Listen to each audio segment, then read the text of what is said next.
Siapakah pemimpin yang wafat itu? Wallahu a'lam. Nabi Shallallahu Alaihi Wasallam tak pernah menyebut nama dan negerinya. Sekalipun kemudian para ulama kontemporer menduga-duga dengan menyebut beberapa penguasa saat ini, namun tentu tak bisa dipertanggungjawabkan kebenarannya. Sementara konflik, kekacauan dan peperangan-peperangan seperti yang terjadi di Suriah, Irak dan Palestina yang tak kunjung berakhir, apakah bisa diklaim sebagai pertanda datangnya Imam Mahdi seperti yang banyak diprediksi orang? Hal ini pun tentu tak ada yang bisa memberikan kepastian. Karena konflik kaum muslimin dan keberadaan pemimpin-pemimpin zalim selalu ada setiap zaman. Namun begitu, bila ketiga peristiwa seperti yang disebut Rasul Sallallahu Alaihi Wasallam telah terjadi, berarti umat Islam di seluruh penjuru dunia menjadi tahu bahwa Imam Mahdi telah datang diutus ke muka bumi. Panglima umat Islam di akhir zaman itu hadir, dan bila ini telah menjadi jelas, kaum muslimin pun terikat dengan pesan Nabi Sallallahu Alaihi Wasallam. Ketika kalian melihatnya, kehadiran Imam Mahdi, maka berbaiatlah dengannya walaupun harus merangkak-rangkak di atas salju, karena sesungguhnya dia adalah Khalifatullah Al-Mahdi. Hadits riwayat Abu Dawud.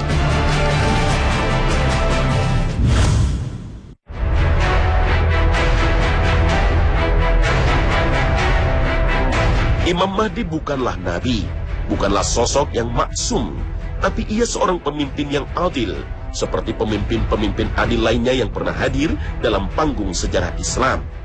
Hanya saja ia menjadi istimewa karena kemunculannya di akhir zaman dan mengawali tanda besar datangnya hari kiamat, sebagaimana sabda Rasulullah Sallallahu Alaihi Wasallam. Perjuangan Al-Mahdi dijelaskan dalam salah satu hadis Nabi.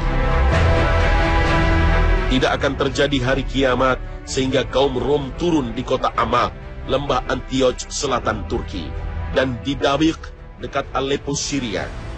Kemudian datanglah suatu pasukan yang menghadang mereka dari Madinah, yang berasal dari penduduk pilihan bumi.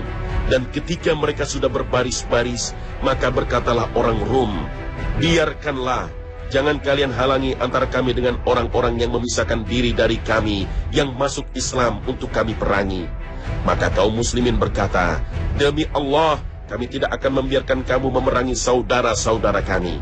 Dan ketika mereka telah sampai di Syam, keluarlah Dajjal. Dan ketika mereka sudah bersiap-siap untuk berperang, mereka berbaris. Dan ketika mereka sudah bersiap-siap untuk berperang, mereka berbaris dengan rapi. Tiba-tiba ketika waktu sholat sudah masuk, turunlah Nabi Isa bin Maryam. Hadis riwayat Muslim. Hadis ini memang tidak spesifik menyebut bahwa pasukan ini adalah pasukan Al-Mahdi. Tapi banyak para ulama menafsirkannya bahwa itu adalah Al-Mahdi dan pengikutnya. Dalil-dalil yang ada menunjukkan beberapa ciri dari Al-Mahdi, namanya Muhammad, persis seperti nama Rasulullah, dan nama bapaknya juga Abdullah.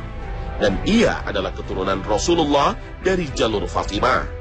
Dalam beberapa hadis juga disebut ciri fisik beliau, yaitu berhidung mancung dan berdahi lebar. Rasulullah Shallallahu Alaihi Wasallam bersabda, dunia tidak akan hilang atau tidak akan lenyap hingga seseorang dari ahlul baitku menguasai bangsa Arab, namanya sama dengan namaku. Hadis riwayat Ahmad. Dan dalam riwayat lain disebutkan, namanya sama dengan namaku dan nama bapaknya sama dengan nama bapakku. Dalam hadis lain juga dinyatakan bahwa beliau dari keturunan Fatimah. Al-Mahdi berasal dari ahlul baitku, dari keturunan Fatimah. Hadis riwayat Ibnu Majah dan Abu Dawud. Sedangkan mengenai ciri fisik juga bisa kita lihat dari hadis berikut. Rasulullah Shallallahu Alaihi Wasallam bersabda, Al-Mahdi dari keturunanku, dahinya lebar, hidungnya mancung. Dia akan memenuhi bumi dengan keadilan, sebagaimana bumi telah dipenuhi dengan kezaliman dan kelaliman sebelumnya. Dia akan berkuasa selama 7 tahun. Hadis riwayat Abu Dawud. Hadis ini juga menyebutkan bahwa Al-Mahdi akan menjadi seorang pemimpin yang adil, dan ia berkuasa selama 7 tahun. Sedangkan dalam hadis lain yang diriwayatkan oleh Hakim disebutkan, karena keadilannya Allah menurunkan hujan. bumi mengeluarkan tumbuhan, serta binatang ternak melimpah ruah dan dibagikan secara merata. Di samping itu, dalam hadis riwayat Ahmad, disebutkan bahwa sosok Imam Mahdi merupakan orang yang Allah beri kesadaran dalam semalam. Bisa jadi, ia sama sekali tidak pernah menduga bahwa ialah yang akan menjadi Imam Mahdi. Karena pada hadis lain juga disebutkan bahwa awalnya ia menolak untuk dibaiat atau dilantik menjadi Imam Mahdi. Imam Mahdi akan berperan sebagai panglima perang umat Islam di akhir zaman. Beliau akan mengajak umat Islam memerangi para mulkan Jabriyah atau para penguasa diktator yang telah lama bercokol di berbagai negeri-negeri di dunia. Bila Allah mengizinkan Imam Mahdi untuk menang dalam berbagai perang yang dipimpinnya, maka pada akhirnya ia akan memimpin dengan pola kepemimpinan berideologi akidah tauhid, yaitu penghambaan manusia kepada Allah Subhanahu wa Ta'ala semata.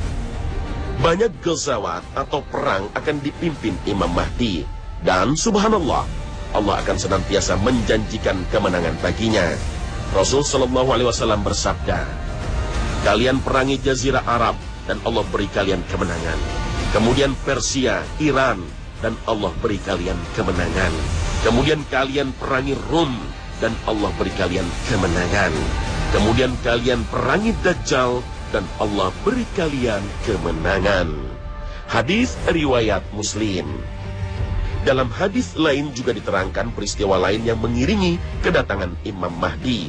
Rasulullah Shallallahu Alaihi Wasallam bersabda, ada 3 orang yang akan saling membunuh di sisi simpanan kalian. Mereka semua adalah putra khalifah. Kemudian tidak akan kembali ke salah seorang dari mereka. Akhirnya muncullah bendera-bendera hitam dari arah timur. Lalu mereka akan memerangi kalian dengan peperangan yang tidak pernah dilakukan oleh satu kaum pun. Lalu beliau menuturkan sesuatu yang tidak aku fahami. Kemudian beliau berkata, jika kalian melihatnya, maka baiatlah dia walaupun dengan merangkak di atas salju.